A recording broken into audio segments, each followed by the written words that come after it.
New tonight, Oregon state officials are alerting pet owners after a cat in Washington County died after eating locally manufactured pet food.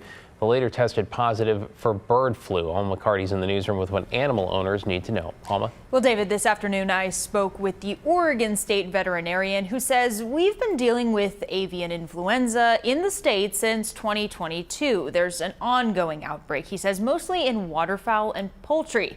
But he explains this case is somewhat unique. This is the first one that I'm aware of where we've seen it with a commercially packaged raw pet food. Pet food tests positive for bird flu.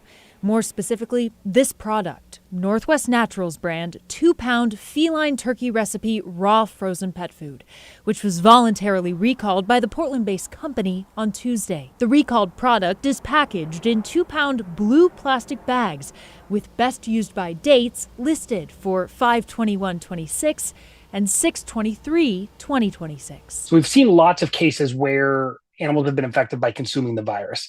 So it would follow that if you feed an animal raw meat or raw, even prepared raw commercial food that contains meat that may have virus in it, that it would be possible to infect them. And so that's what appears to have happened here. Dr. Ryan Scholes, the state veterinarian, and his team came to this conclusion after running tests on a cat from Washington County that had died. They found it was an indoor-only cat, so it hadn't come into contact with birds or other wildlife outside. Most of the exposures we would normally assume to be the source weren't really an option. And so we dove down a little deeper, found out that they were feeding a raw pet food. Then they tested the bag of food the cat had been eating. Found virus in that pet food that exactly matched the whole genome sequencing of the cat's virus. Now the Department of Agriculture is working with the manufacturer and will partner with other agencies to find out more about the contamination. The rest of that investigation to track it back, figure out how this happened, is something that will likely take some time.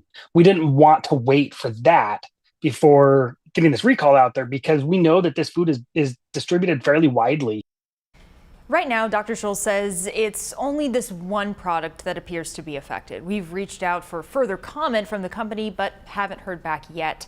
To avoid the spread of disease, experts do generally encourage people and pets to avoid consuming raw or undercooked meat products and raw dairy.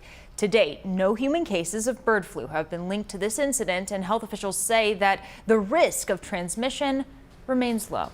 David? Yeah, and that is some critical context there. Thank you, Alma.